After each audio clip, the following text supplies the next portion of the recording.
Ooh. As you all can see, we really haven't laid out today, baby. Everything looks delicious. Michael and Jamil, and they have prepared this wonderful dish for us. They have been trying to cook for us for the longest, but our schedules kept conflicting. So we finally are on the same page, and they are here. Look at this wonderful food. We have macaroni and cheese, green beans, cornbread, yams, peach cobbler. Oh my God, salmon and chicken. Ribs, sushi. Oh my God! No, right there. This their that sushi. Is sushi. That's their sushi. No, that's not for us. That's not for sushi. us. My sister love fish, sushi. honey. That's why she standing over here by me, because I'm the fishiest of them. Anyway, we just want to thank seaweed. Y'all can move in cooking like this. Yeah, because my sister's kitchen has never been utilized. No, it hasn't. We want to thank Mike and Jamil for this Thank wonderful you guys meal. so much. Thank you. Hello everybody and welcome back to the dish. You know we've been talking about change, and I have a topic that I want to address with the cast, and I didn't tell them what it was, and you know ironically it deals with change, and this came to me when I was sitting at the club talking to an individual who asked me like, do you think I should take hormones because I don't like my voice? And somebody told me that if I take hormones that it would change, you know, my voice, which was a person who was in drag. So that led me to believe it's just like, are there things about you guys that when you were younger you wish that you could change, and did you change those things or did you just leave those things alone? And if you didn't change those things, are you glad that you did make that change? You know, when it comes to something that you feel personally that you really wanted to change. And I know for me, you know, it was my voice. You know, growing up, the only thing I heard growing up was about my voice. You know, like, you need to put some bass in your voice. You need to put some bass in your voice. So then it's just like, you know, there was a whole period where I went through this, like, I wouldn't even talk, and I wouldn't talk as much as I talk now because, you know, I didn't want people to talk about, you sound like a girl, you sound like a girl. But now that I'm into the entertainment industry that I'm in, and I'm a female impersonator, you know, my voice is an asset to me. I'm a female impersonator, yeah. And then it's just like, you know, a lot of people when they talk to me on the phone, so they say, I thought you was a woman, I thought you was a girl. So who said that? Everybody that calls me when they talk to me on the phone, they say, you sound like a girl and everything. But anyway. What kind of phone do you have? AT&T, oh, that computerized iPhone. But anyway, and I want to talk about this because, you know, we live in a community where people see, like, for instance, Raquel, they'll see you guys, and then people start altering their bodies, you know, making changes to their bodies just because they see somebody else doing it. And, you know, it's just like they don't sit down and have a conversation with themselves like, is this what I want to do for me, or am I doing this because, you know, I see somebody else doing it? So it's just, you know, I'm just wondering, are there things about you guys that you know, had a problem with growing up and you wish you could change, but you did?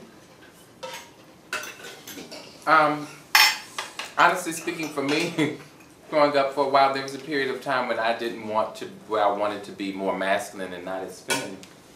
And I wish that I could change that. And I want to be a woman. Why you want to change it? Because I didn't want to be a sissy. And now I love the person that I am.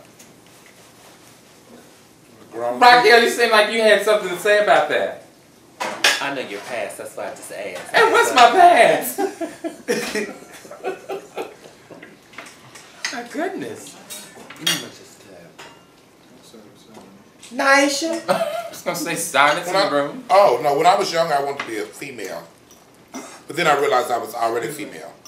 So then I didn't have to have that change. But I did change my gap, because I used to have a gap in my teeth. And I had that done for staging purposes, for the show, to make Naisha look different, you know, a little different. Okay. Mario? Well,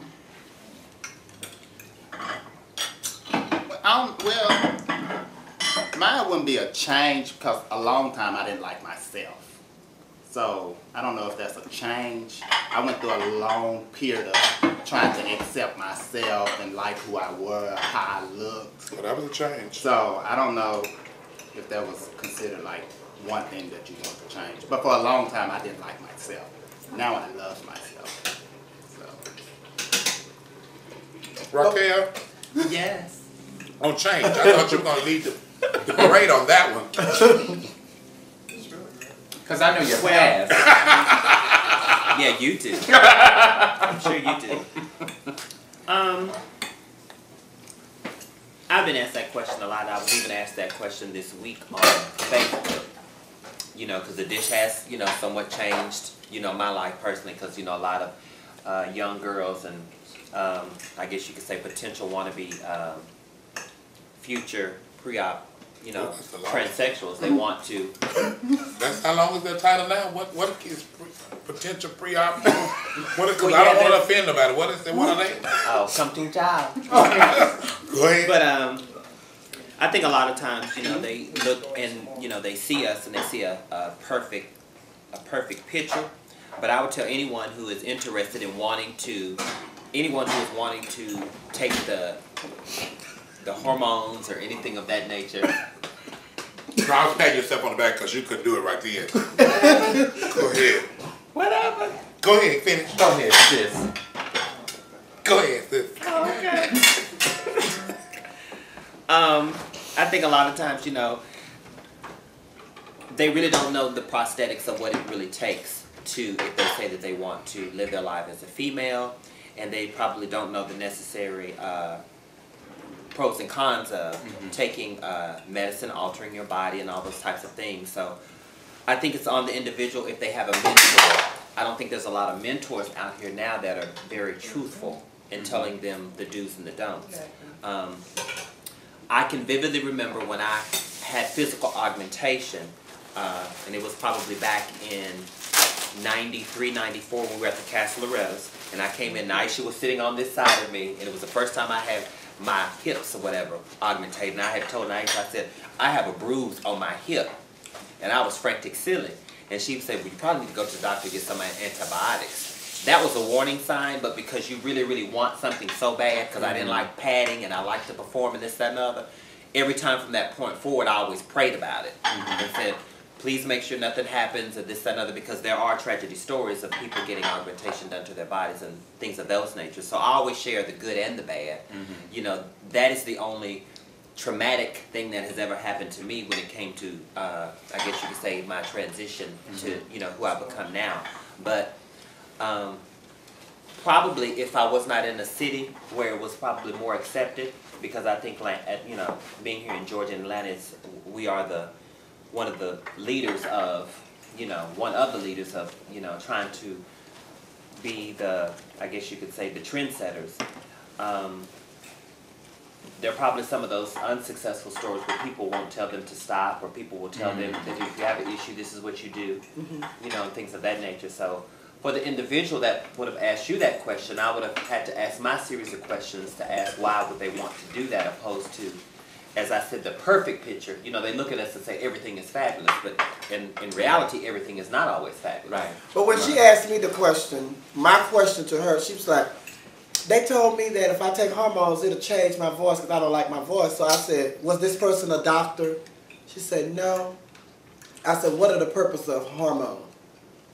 She said, I don't know. I said, so And I don't why think don't that you to do be your true. research? I don't Why think that to be true though either. Well, it's not true. I know it's not true, but at the same time, And it's those just like we getting live. the Adam's apple scraped, and you know. But the point is, at the same time, we are living in a society now, in this day and time, where people are, you know, Botox crazy, and then they have shows where people are having all this cosmetic surgery. So these young people, especially in the ball scene, a lot of kids are going and having certain work done, and then we know individuals who have. We know individuals who have went to, you know, people who are not physicians and allowed them to, you know, change their bodies or alter their bodies, and, you know, some of them are seriously injured and some of them have even ended in death. So this is serious, and, you know, people are looking at us, you know, and they're going and trying to be like us, but, you know.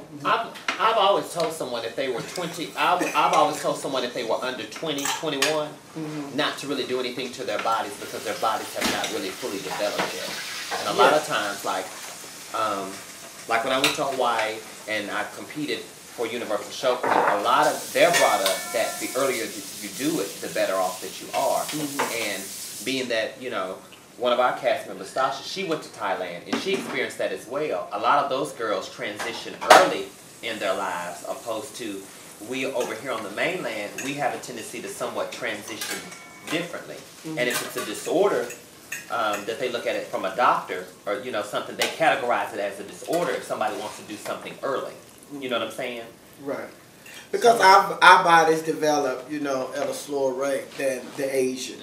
And then the Asians are primarily, they are small people, you know, compared to us. And then it's just like, you know, these people are changing and altering their bodies at a young age. And, you know, your bodies haven't fully developed yet. You know, you're going to have some changes and some alterations in your body just by growing, but they're not allowing themselves time to grow. I think for anyone that's wanting change for themselves at a young age, I think that that's pretty normal.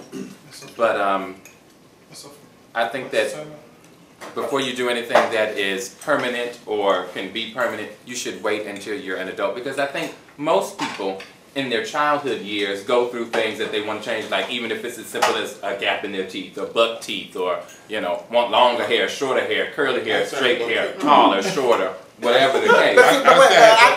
I think the I didn't say I had buck teeth. I didn't say I had buck teeth. No, I'm using that as an example. Oh, I was just letting that know. I didn't know how you ran it together. Okay. But the thing that I think has changed is just like with this, you know, how you say they need to wait until they're older.